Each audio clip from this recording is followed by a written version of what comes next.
يتوقف نار قوية قادم، جيل جبار مغوار، جيل يتحدى الأخطار، جيل جبار مغوار، جيل يتحدى الأخطار، قادم قادم قادم قادم قادم، جيل إسلامي والأفكار شهم لا يرضى بالذل أو بالعار جيل إسلامي المبدأ والأفكار شهم لا يرضى. الحمد لله الذي هدانا لهذا وما كنا لنهتدي لولا أن هدانا الله، والصلاة والسلام على أشرف الأنبياء والمرسلين وعلى آله وصحابته الراشدين وعلى الداعين بدعوته إلى يوم الدين. أما بعد، السلام عليكم ورحمة الله وبركاته.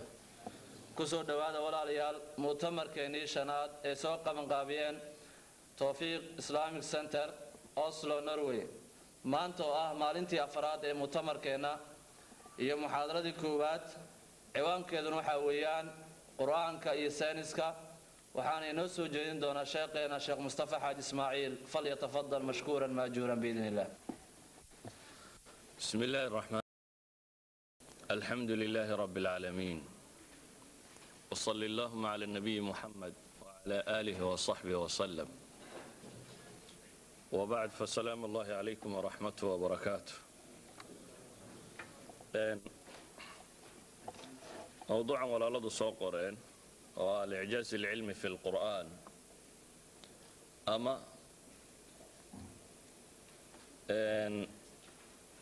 نوع إعجاز كمدة علماء آيات وقورما. إعجازكم مركا إعجاز اللي قورما وكلمة مشتقة من العجز، والعجز الضعف وعدم القدرة. وكلمة لغا صورنا بشيء أما كتمي أريقا العجز، عجزنا وضعفي، أعجز يعني عجز النسبية، أما إتال دريدي صوتصي. المعجز اصطلاح العلماء وحيكون المامانين أمر خارق للعادة مقرون بالتحدي سالم من المعارضة. إعجازك وحلا يدهدا بيدهدان وأرن خارق للعادة وحي اللي يقاني كبحسن مركين معجزك ورمينه، لكن مقرون بالتحدي أي لا صعوته قودي اللي عار لك هلا يوحاسي وكله إسلام مركانا سالم كاسب معجزة الله يدهدا في اللغة. marka inuu tilmaamayno إعجاز القرآن معناها لو قد لي waxa weeyaan bay culimadu leeyihiin إعجاز القرآن الناس أن يأتوا بمثله. وقرآنك oo leeyahay wuxuu cajsi gelinayaa bini aadamku inay la yimaadaan isagoo kale، يعني نسبة العجز إليهم. موضوعا كان markaynu hoos u sii gallo إعجازka ku saabsan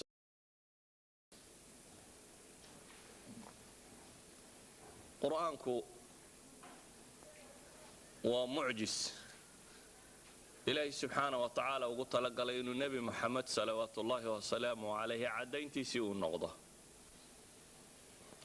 لكن ما كانوا لنا الإعجاز العلمي وهي علماء انت بدن وقت شيدان وحيابها وقرآنكو السجي أما وحيكو السجي فربقوا السنوات كهر، لكن برشاد بني آدم كي أقونت بني آدم كبعي سايهات ونوجاتي وقتها كان أما يكون لأوجادي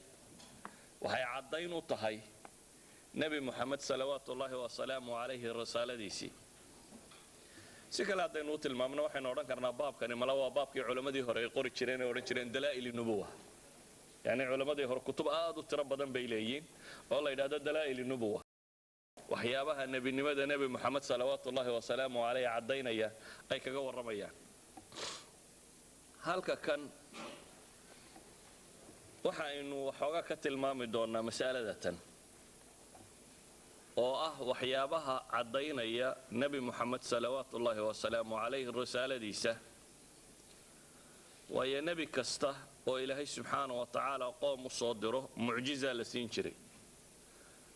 intii badnaydna ambiyadii hore mucjisada la siiyey iyo risaalada la siiyey labay kala ahaan jireen. risaalada waxay ahaan jirtay waxyi loo soo dhiibay nebiga. inuu nebi yahay waxa caddaynayaana shay risaalada ka baxsan bay ahayd oo inta badan shay maxsuusa, shay tangible oo la taaban karaa. مثلا نبي موسى صلوات الله وسلامه عليه وحل سوسي محي عصا موسى إنه النبي هي البدول كدقي سبدشه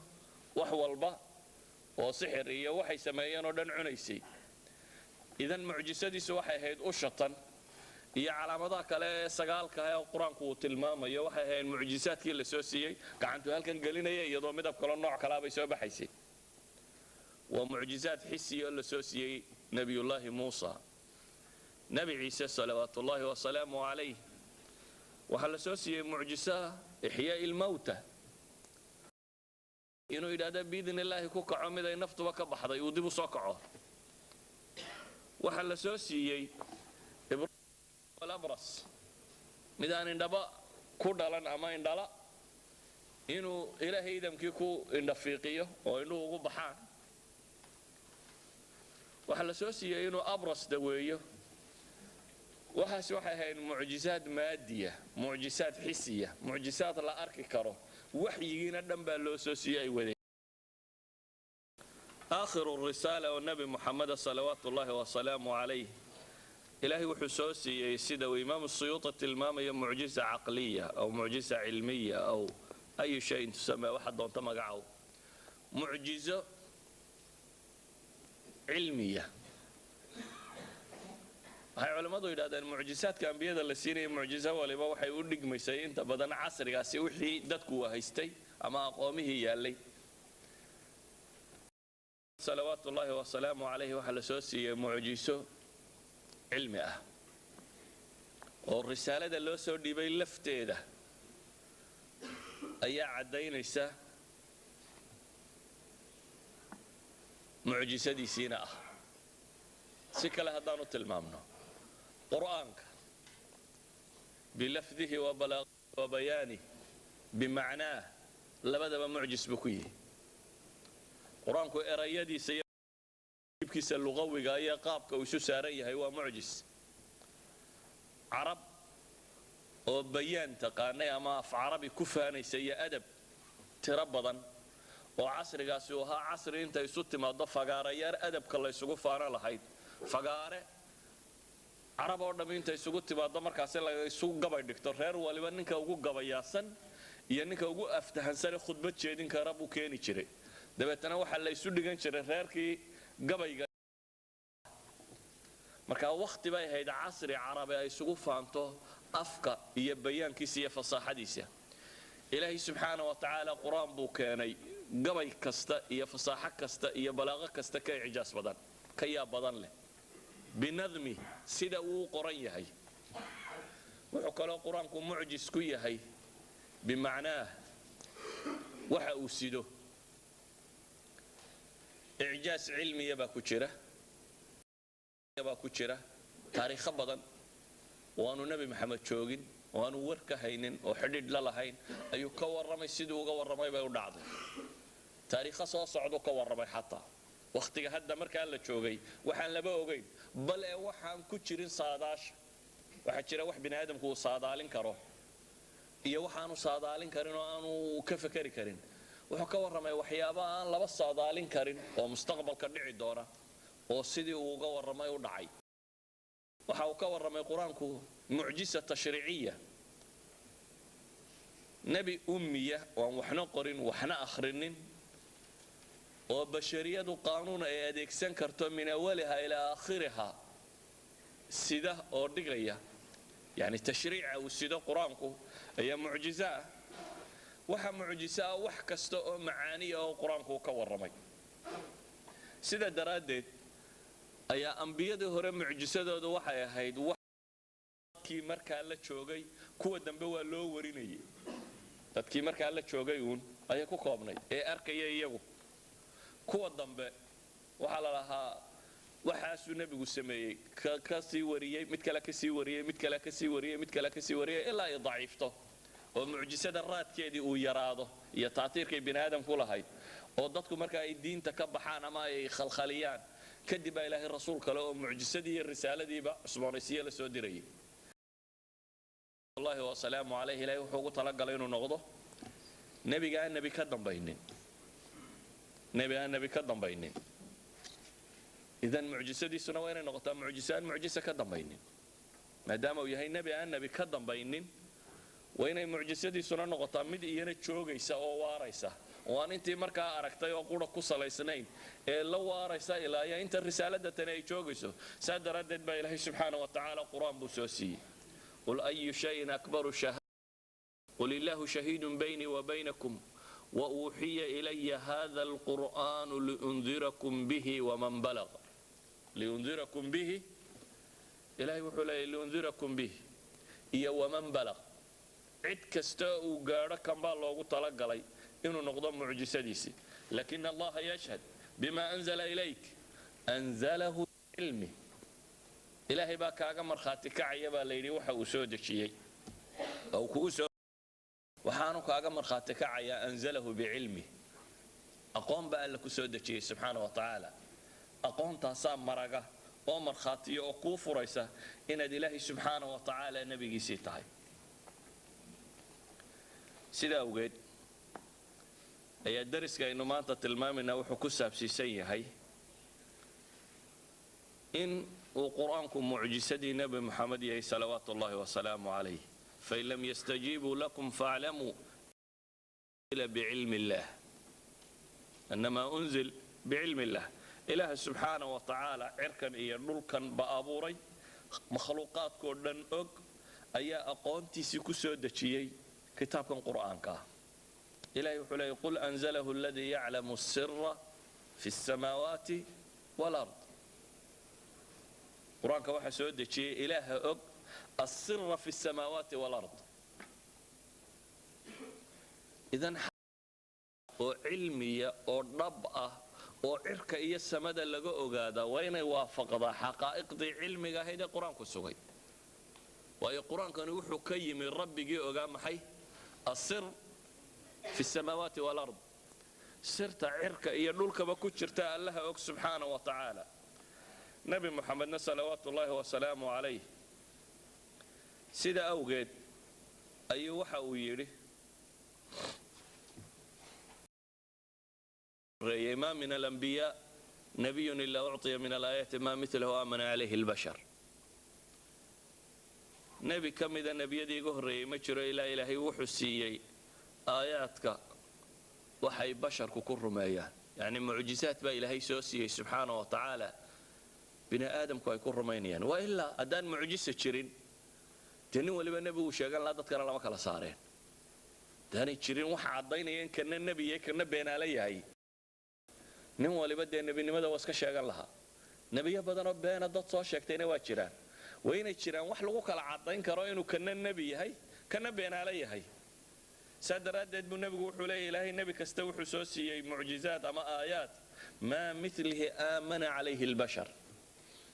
waxa ay bini aadamku ku rumeeyeen baa ilaahay soo siiyay subxaanahu wa tacaala aniga ma uu nabigu leeyahay wa inama kana alladhi utituhu wahya awhaahu allah sa mucjisadii laysiiyay waa wahyi ilaahay isoo waxyooday buu nabigu leeyahay salawaatu ullahi wa salaamu alayhi aniga mucjisadii laysiiyay waa wahyi ilaahay isoo waxyooday faarju an akuna aktharahum taabi'an yawm alqiyamah waxaan rajaynayaa inaan noqdo maalinta qiyaame ka ugu dad badan waayo aniga mucjisadeedu way taagnaanaysaa waa mucjiso jiil kasta iyo qarni kasta iyo dad kasta ay arki karaan waa mucjiso ummad kasta ay ku rumayn karto saadaradeed leeyahay salawaatu ullahi wa salaamu alayhi inaan anigu ugu bato kuwa nabiyada la raacay inaan anigu u dad bato faarju an akuna aktharuhum taabi'an yawm alqiyamah ابن حجر وشرح يا حديث كما وحلي معجزة القرآن مستمرة إلى يوم القيامة وخرقه للعادة في أسلوبه وفي بلاغته وإخباره بالمغيبات فلا يمر عصر من الأعصار إلا ويظهر فيه شيء مما أخبر يكون يدل على صحة الدعوة فعم نفعه من حضر ومن غاب ومن وجد ومن سيوجد. وحلي إمام ابن الحجر العسقلاني رحمة الله عليه قرآن كمعجزة سوى متى جنبه إلا ما أنت قيامه ومد خارق للعادة وحي لفلي كبحية وهو خارق مجتمعه خارق للعادة وحكيه يقول أسلوبك وقري غديس هي وحيابا غيبك وكورميه عصر أما وقت هذا كمدي بني آدم كما صامر إلا وحيابه قرآنك وكورميه وحكمد يا وقتك سعد هذا وموجينيا على صحة الدعوة إن وحو النبي الشيغاني النبي نمدا هينا الصحة ساوغد بولاي القرآن كنفع جيس وأنفعي كوة شوغة كوة مقن كوة إيمان دونة عدوال بإلهي وكوة أنفعي إلهينا القرآن كوحكو للعالمين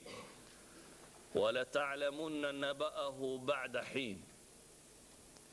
إن هو إلا ذكر للعالمين إلهي وحلي القرآن كوحو هانون يوانا ويهي بشر كدمانتي عالم كدمانتي لكن إلهي وحكالو كلي عسري وقرآن كسود دقي وحل لي ولا تعلمن نبأه بعد حين قرآن كوركي سوحا قرندون سبحانه وتعالى بعد حين مدة كذب مدة وفرنتي سادردد بمفسرين توحي لي وأمركو سود دقي إلا يوحي كدن بيوا بعد حين كي سوق لي ابن جرير الطبري أي مركو أقواش الشيخ حورانيا في تفسير الحين الذي ذكرته الآية وأولى الأقوال في ذلك بالصواب أن يقال أن الله أعلم المشركين بهذا القرآن أنهم يعلمون نبأه بعد حين من غير حد حين بحد ولا حد عند العرب للحين ولا يجاوز ولا يقصر عنه لا يجاوز ولا يقصر عنه فإذا كان ذلك كذلك فلا قول فيه أصح من أن يطلق إلهي وحلي ولا تعلمن نبأه بعد حين قرآن كان وركي سوحا قران دونتان وقت كذب إلهي سبحانه وتعالى وحكى له إلهي القرآن كتل المامية ولكل نبأ مستقر وركس وقت إيمال كحسل بوليه وحكستو قرآن كور رمي وقت إيمال وكحسل يوليه وسوف تعلمون بإلهي سبحانه وتعالى وسوف تعلمون مرضا بيان ايدن قران دونتان بقى لله سبحانه وتعالى ما دام اي عين كاسيتهاي قرآنك كان إلهي سبحانه وتعالى وحو كغا ورمay wax tira aqoon tira badan aqoontaas oo ku saabsan mid cirka mid dhulka quraanka iyo sunnadaba aqoon tira badan oo quraanku ka waramay baa waxa ay muuqatay fi casr al-iktishaafat waqtiga kan bini aadamku aqoontiisu ay horumartay wax badan ogaaday mana dhici karto shay xaqiiqo cilmiye ah inuu khilaafo xaqiiqo cilmiye oo sheegay kitaabka iyo sunnadu يقول أتنبئون الله بما لا يعلم في السماوات ولا في الأرض إلهي ما وحا uga warramaysaan baa alla leeyahay subxaanahu wa ta'aala waxaanu ku ogeyn cirka iyo dhulka ma dhici karto warana leeyahay rasuulkiisu ku ogeyn cirka iyo dhulka inuu scientifically la proof gareeyo waa غير معقول waxaan macquul ahayn ilaahay wixii uu sheegay ayuun baa dhaba sidaa ogeed baa ilaahay subxaanahu wa ta'aala quraanka waxyaabo badan buu ka warramayaa oo aqoon basharku uu maanta uun wax ka ogaaday casrigan aynu joognana bashariyadu in badan oo ka mid ah waxay isla aqbashay masaa'ilka cilmiga ah ee tajriibiga ah ee mushaahadada ku salaysan erayada si ma layla garta science أنا theories أركتيو تحليلات أنت اللي سميه استنتاج لا فيلايو 70% إنه correct نقطة شيء هدو بالكي بالتضباط theory يقول يصير هذا هو correct ومقبول عند العلماء scientifically هو proved بالسكيل هذا ولو 30% of it ويهي wax madow aan la arki karayna ama aan saxayn laakiin shayga haddii scientifical proofkiisu marka laabka la geeyo la wadwaday 70% lagu kalsoonaado inuu dawaa'ir ilcilmi agtooda waa maqbuul meelaha cilmiga agtooda waa maqbuul laakiin aqoonta waxa ka mid ah wax isaga la arko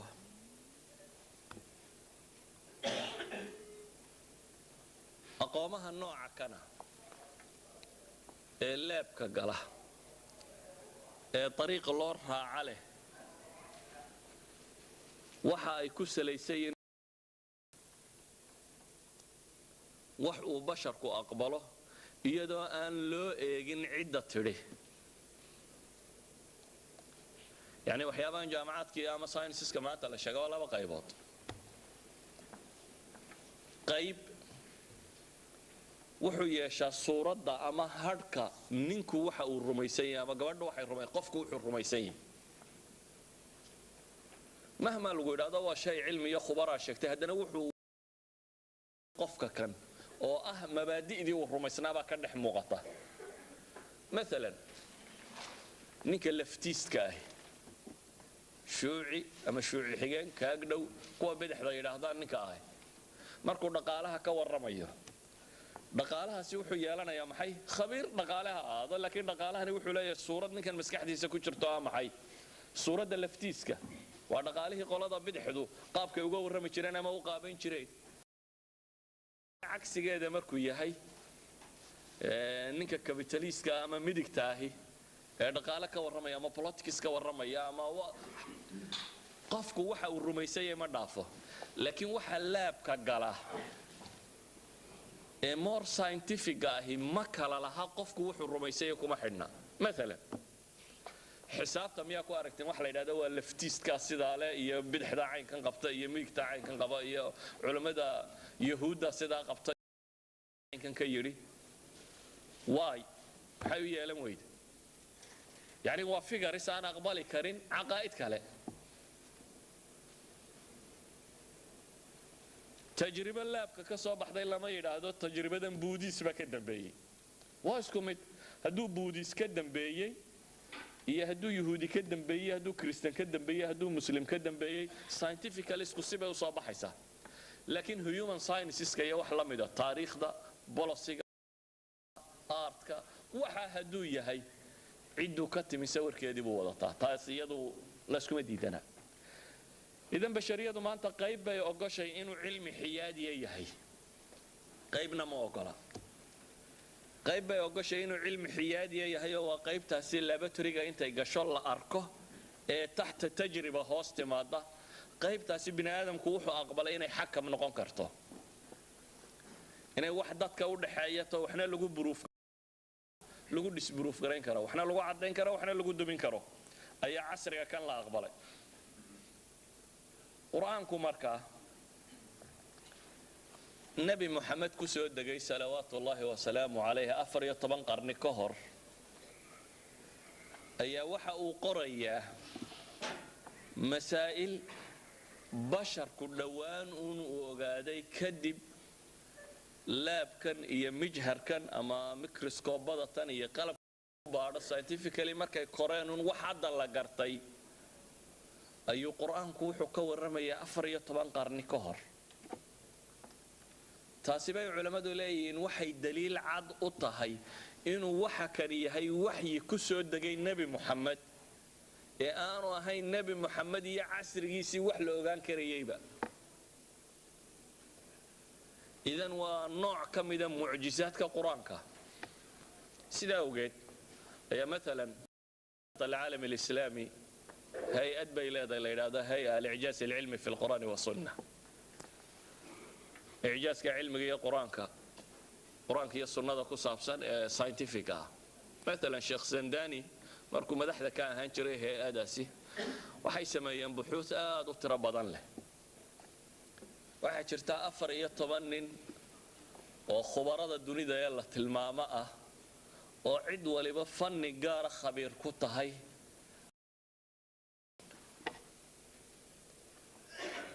afar iyo tobanka nin doodahay la galeen waxay u samaysanayd su'aalo la weydiinayo مثلا toddobada nin ee cilmi laajinna dunida ugu khubaraysan looga dambeeyo toddoba nin baa jiray oo ay markaa ku tilmaamayeen inay yihiin science-ka embryology iyo waxaasi ku saabsiisan cidda loogaba dambeeyo dunida waxaa ka mid ahaa ururka science-ka qaybtaasi ee north ninka haysta Canadian-ka Keith Moore la yiraahdo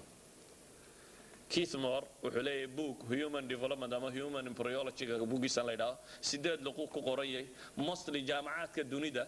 waa buugga u ah reference buugga qaybtaasi ah ee loo isticmaalaba waa ninkay ku tilmaamaan abu cilmi laajinna fi Canada aabaha cilmiga janiinka qadiyada tan markaan bilaabayay buu Zandani leeyahay waxaan arkay buu yiri anigoo mas'aladan baxtay 14 filim oo ku saabsiisan ilmaha uurka siduu u koro oo 14 kaba la leeyahay waxa taxqiijiyay ninkan baan arkay dabeetana nin caalim oo faniga kan aanu imo waxaan ku yiri buu yiri war ninkan Keith Moore kan muxuu yahay meel walba uu ku qoran Keith Moore wuxuu ku yiri ninkan ma aqoonin ninkani waa abu cilmi laajinna cilmiga ka nooca kana waa ninka ka aaba dunida ugu dambayso xagu joogaa baan ku yiri buu yiri waxa la igu yiri buu yiri jaamacadda Toronto ku taala ayuu ma lala xidhiidhi karayaa ninkii baan xidhiidh la sameynay buu yiri markaan xidhiidhka la sameynay waxaan idhi buu waxaan rabaa inaan su'aal ku weydiino welcome buu yiri kaalaya 8 su'aalood bay weydiiyeen oo soo qorteen 8kii markuu uga jawaabay ay yiraahdeen 8ka jawaabood quraanka iyo xadiiskan ku haysanay waxaan macquul ma ku hadlaysaa waxay yiraahdeen 8ka mas'alo adigu ama goortan baa la xaqiijiyay macaankan baa la xaqiijiyay intaba waxay ku qoran tahay nusuus iska caadi iyo xadiiskii nabiga iyo aayaadka quraaniga bay ku taala masaladii markii loo sharxay ee uu arkay nusuusta balyiri tusay oo nusuustii arkay ayuu wuxuu jeediyay 3 muxaadaro ku saabsan human embryology iyo quraanka isaga jeedinaya markaas Zandani waxaan ku yiri buu yiri maadaama reference buuggii dunida ay waxa kanu isticmaalaysay markaad qaybta taariikhda ka waramayso ee muqaddamada buuggaaga waxaad qortay cilmi laajinna waqtiga hore inaan waxba badan laga garanaynin ilaa iyo markii la helay mooyaane electronic microscope kan electronic ee weyn markii la helay mooyaane markii hore inaan waxba laga ogeyn baad qortay oo medieval period-kii cahdiyadii madoobaa inay tahay dee taariikhdaasina sax ma aha anagan kuu sheegnay wax laga ogaayo mid wax ka bedeshay waan soo siyaaqayay buu yiri taariikhda hore in wax laga ogaayo sida wax loo sheegay inaanay hayna wax badan in laga ogaa intii baan soo qoray waan u keenay buu yiri dabeetana page buu ku daray buu yiri kitaabkiisa uu kaga waramayo taariikhda caynkan markii dambaanay waxaan ku yiri buu yiri ma suurtagal tahay in طبعات كدبه بوغاغا كان chapter kasto aad ka hadashay quraan iyo xadiiska wixii ay ka sheegeen inaad ku darto soo qoro buu yiri Zandani baa wuxuu leeyahay aniga iyo Sheekh Ibn Baaz iyo qoladaas ay isugu tagay waa qoray dabeetana waa la soo qaaday wuxuu ku daabacay kitaabkiisii Soomaaliya markii 88kii la qaxayay uu iga lumay buugaas oo طبعadii oo ku taalo nusuus walba oo chapter kasta oo kamida buugu marka uu qoran yahay ayaa hoostiisa waxa ku qoran aayaadkii axaadiistii ku soo aroray iyo sida loo define garanayo ama sida loo sharxay 14 nin oo culimada waaweyn oo kala takhasusaad ay la kulmeen Keith Moore kaasi uu kamid yahay Kroner meel la oran jiray odagii geology-ga Jarmalka ahaa uu kamid yahay kii cilmi al-bahaarka Mareykanka ahaa niman kala gadisan wuxuu ka duubay markii dambe musalsal TV oo la yiraahdo innahu al-haq baad heli kartaan isagoo kitaab هيئة الإعجاز العلمي في القرآن والسنة رابط العالم الإسلامي